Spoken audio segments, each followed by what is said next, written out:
Good afternoon, everyone. Thank you so much for choosing this video. You have no idea what it means to me, the importance of this. This is my first interview. Before you begin to watch this, I just wanted to discuss a few things. This is a new form of content I've considered creating for my channel for a while now. Ever since I was a child, I have been heavily fascinated in interviews. It began with generalized celebrities. As I grew into my teenage years, I became more interested in music. For a few years, I was interested in interviews specifically with musicians. Now, as of recently, I've been into more business interviews, stuff that really builds up your character, anything motivational. That's what I've been into. I highly suggest you go listen to the guy I listen to. He covers all types of debate, discussion, and interviews. His name is Patrick Bet-David. So why have I decided to start creating my own interviews? Let me just tell you, I have 3 reasons why. The first one being is for my family. I've created this whole YouTube channel and these interviews as a way to preserve family experiences. I would also like my grandchildren of my grandchildren of my grandchildren to understand our family dynamics, who I am, where I came from, the type of people that my children will be, and the way that our family is. I think it is also a great way to maintain a great family code and maintain the morals and values that we identify with the most. My second reason is general content creation. I like to offer content that's going to be diverse in perspectives and experiences from all different types of people. I also like to offer content that has expert opinions as well as expert perspectives from experts in their given fields. I won't have those types of interviews quite yet, but I plan on having those in the future. I also like interesting people that can tell great stories. My third reason is for me. People I interview, I always feel that they personally help me grow in their different perspectives. I think that everyone has wisdom to offer. I also like learning new skills from interesting people, as well as I would like to create new networking opportunities. Going forward, as my channel grows, I will be producing more and better quality interviews with my family and new people that I meet. I hope you enjoy, learn something from, or inspired by this interview with my grandmother, Janet Ellis Tweedle. Y'all enjoy. Just go ahead and introduce yourself, you know. Oh, have you been going already? Yeah, I already. Introduce yourself to the world. When were you born? Give like a brief summary of your childhood and some of your most favorite and impactful memories. Okay. I am Janet Ellis Tweedle. I was born on April the 20th, 1947 in Helena, Arkansas. Colby, when she was young, I'll just have to put this in, Colby thought that I was born in the White House because we went by the hospital in Helena, and it actually does look like a hospital. So, I mean, like the White House. So Anyway, I just let her think I was born in the White House. But anyway, I'm one of 7 children. I was the 3rd born. I have 4 brothers and 2 sisters. Had a really wonderful childhood. We fussed a little, brothers and sisters always fuss, but we loved each other, and we always knew everyone had our backs. So I really and truly enjoyed my childhood. What were some of the greatest challenges you faced growing up, and how did you overcome them? Whether it be with family, maybe something within yourself, or just as a world, like maybe the way you want to impact the world. What were just some of the challenges that you faced that you overcame them? Cameron, when I was growing up in the small town of Clarendon, it was just amazing. I can't remember of hardly any challenges that I had. The only thing I can remember that I really wanted to do that I never managed to learn how, and that was to dive. To dive. That's silly, but True.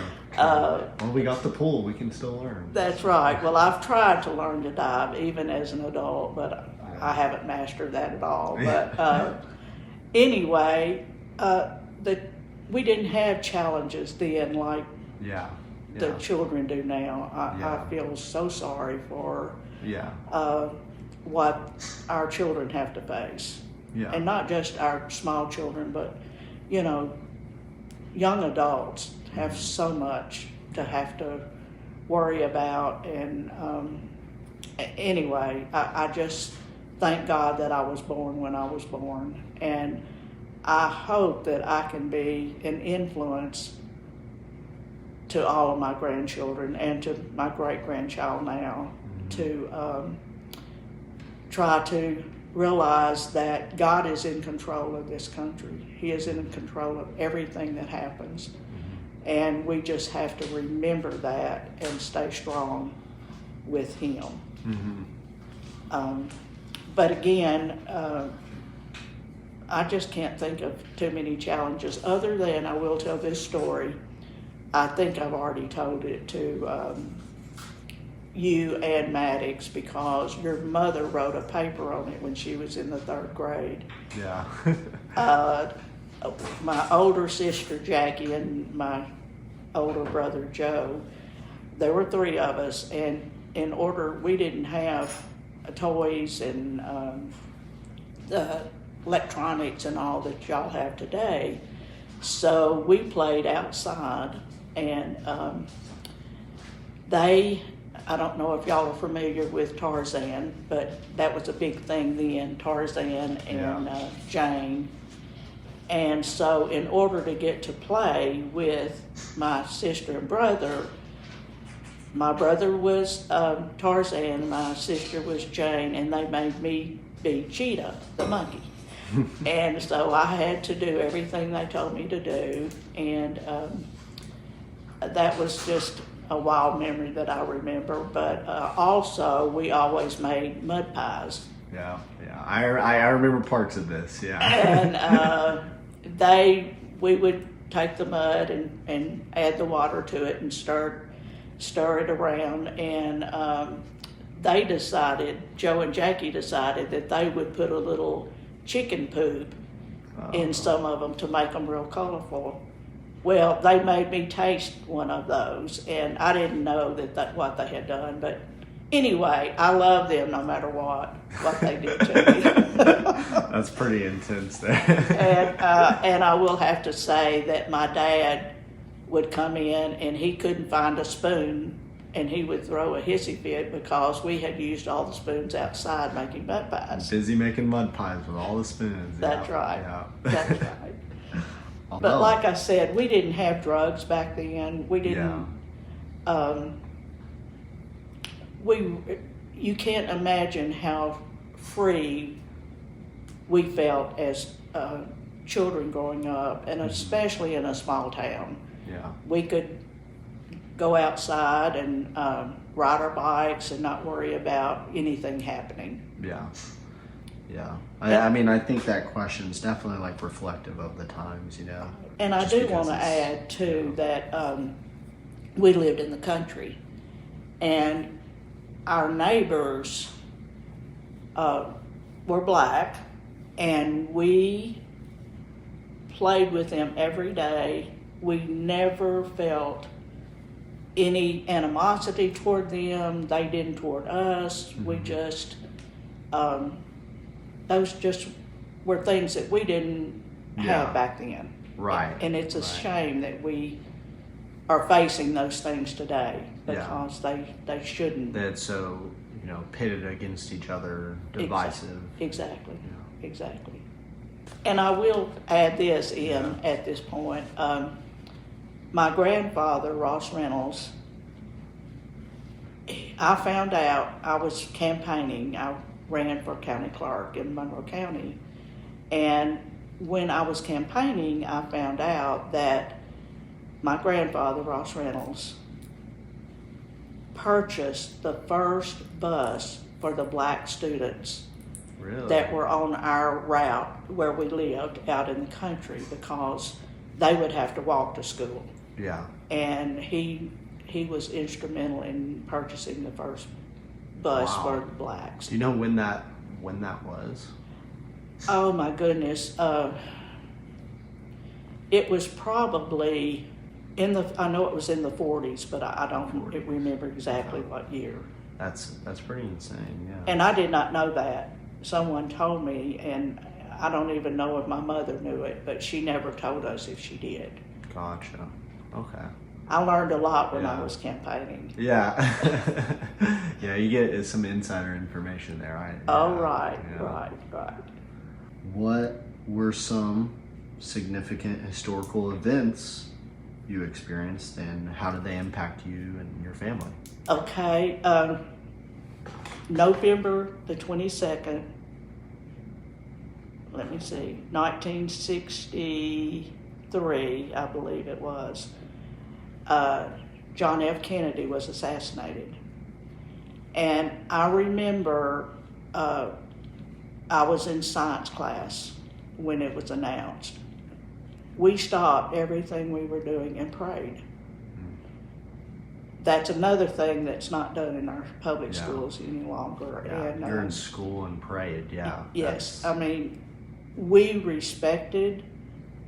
were taught to respect everyone, but especially our leaders right. and our pastors. I mean, we just had all the respect in the world for Yeah. them. And I look back on that now, and I did my senior essay on the death of John F. Kennedy, Mhm. and that has always impacted me as far as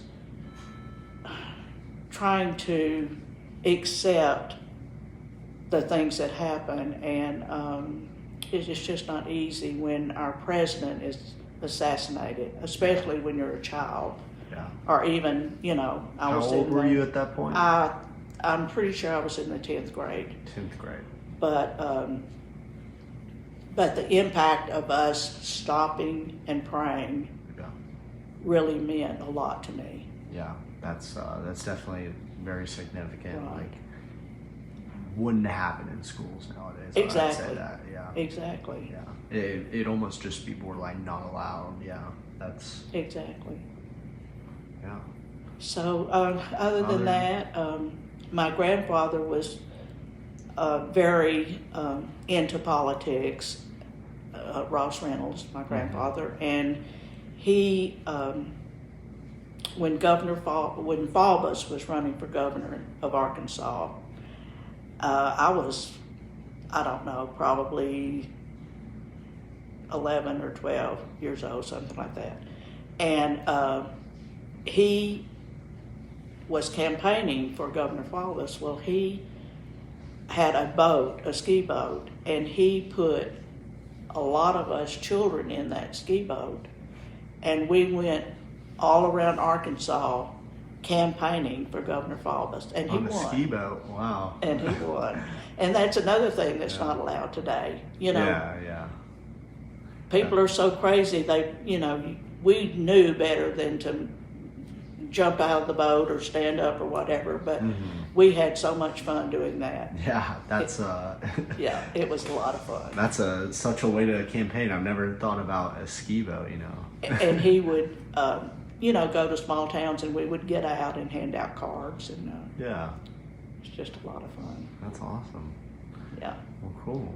Any other historical events? I really can't think of any No. right at the Nothing? moment, no. Gotcha. Okay.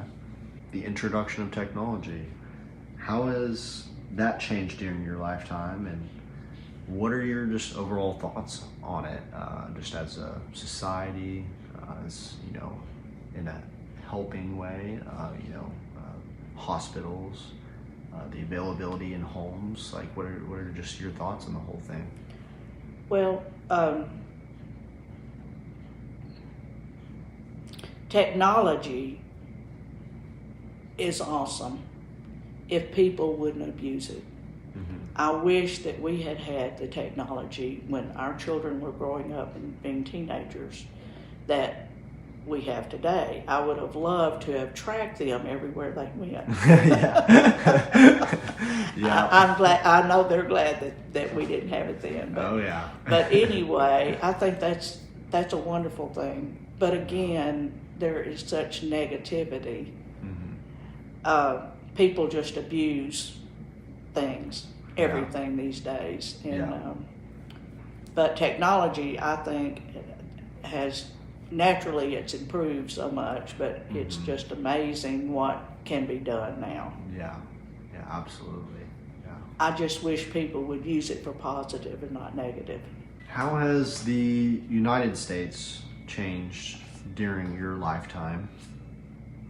Oh my goodness. So I guess a follow-up to that is more of like political change, societal change, as well as generational changes, just like with the youth and being from a point of wisdom, like how you observe those changes, and what are your thoughts on just that, just the United States as a whole? Well, I just really can't express how horrible things have gotten since I graduated from high school even. I mean, it's just an amazing, the difference. Our country has just fallen away from God, and until we really realize that God created this world, everything in it, and if we don't follow Him, things are just not gonna work. So I think our whole world has just gotten to a point where they've put God aside, and I feel like that's what's wrong. And that's what you would just say is like, And you see that in all the aspects, like in society, all aspects, even with, children, different generations, it's all, right. yeah. And God loves everybody, even though there are people that have different ideas about life than I do. I love them, but if you go by the Bible, there are things that are stressed in the Bible that need to be really thought about. But there again, He loves everybody. So Follow up to that as well. In the current state of the world, there just seems to be so much panic, anger, hatefulness, selfishness, laziness, violence, and overall escapism from reality, whether that be through drugs, technology, or greed of buying stuff, and just people getting caught up with consumerism.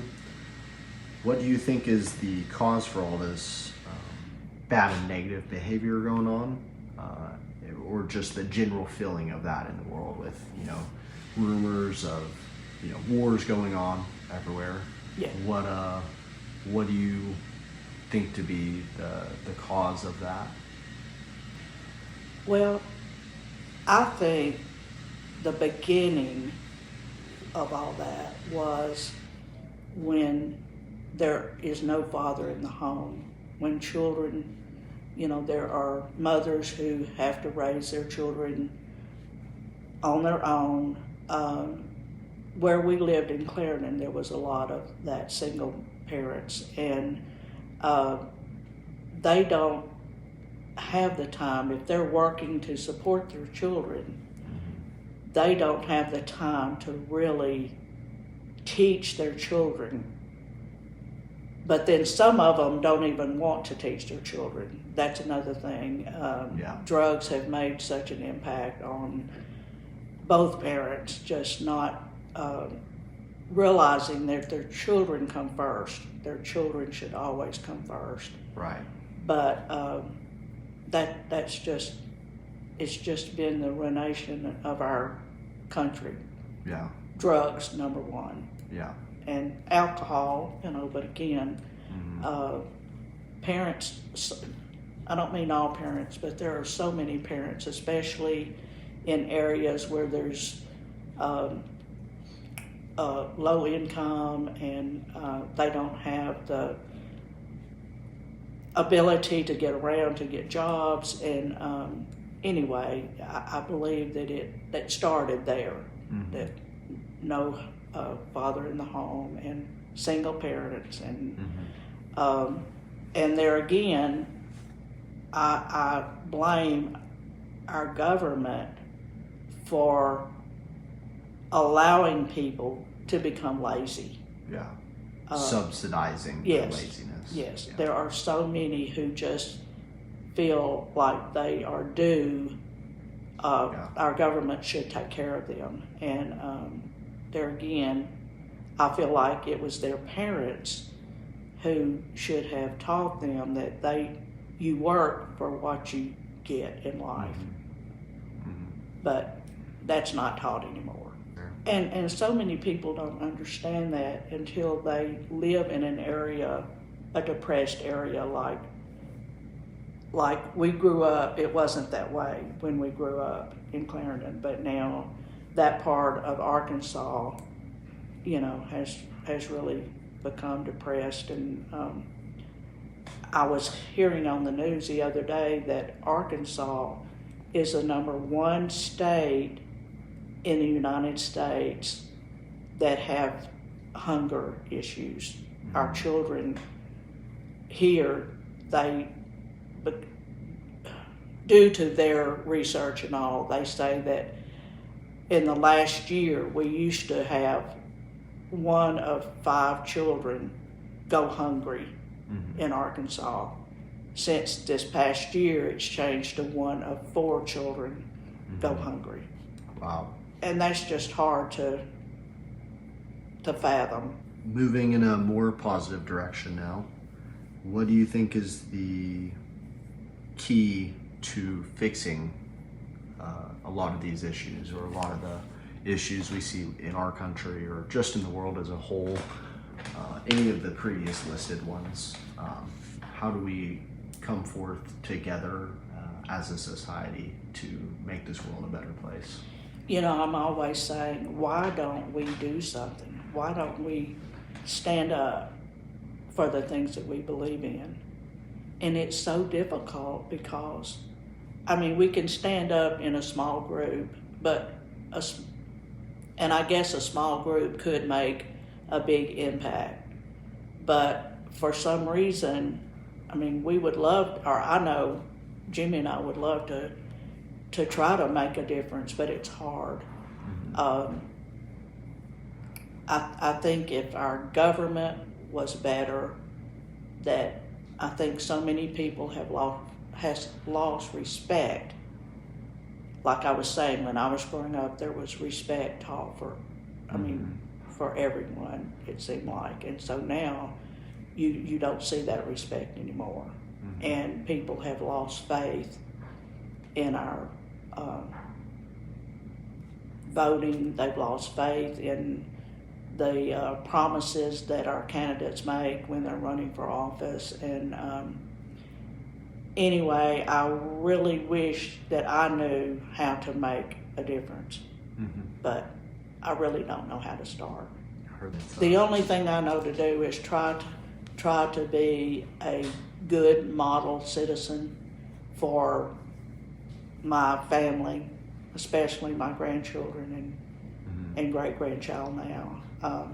I think if we really tried to love thy neighbor, as we say, it would be such a wonderful, better country. So now these next questions will be specific to you. Okay. What do you think is the key to a successful and happy marriage? At least from a woman's perspective, Okay. I've been married for many, many years, and it is definitely,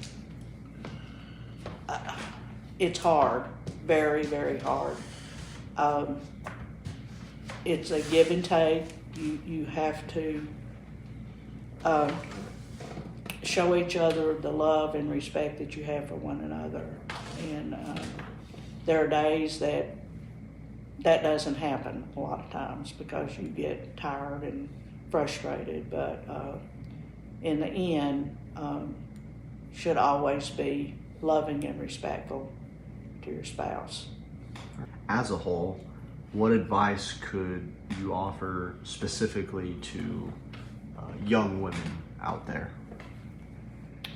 Just as a whole, not necessarily as a relationship, but Okay. you know. I think any young person, male or female, you need to have a goal. You need to set a goal in life. I didn't know what I wanted to do when I graduated, but if students have the opportunity to take college courses in high school. Mhm. Every high school student should take advantage of that. Mhm. I know that that's important, but what's really important is to have a goal, to be kind to everyone, be honest, be truthful, love each other, Mhm. and just treat people the way that you would like to be treated. What is the greatest wisdom and life lesson you can offer to the world if you wanted to sum it down just to one individual idea? Okay, I would say the most important thing is to believe in Christ. You have to have Christ in your heart. That is the number one most important thing in everything. I mean, we're here on this earth for such a short time. And I think so many people don't understand because they haven't studied the Bible. They haven't grown up in church. But after all, that's the number one thing, is to believe in the Lord and serve Him. We are here on this earth to serve Him and to make it a better world. Awesome. Okay. Alrighty. Well, that concludes it. It Okay. was a great interview. Thank you so much. You're welcome. Thank you, Cameron. I love you. Of course. Love you too. I love you so much. I love you too.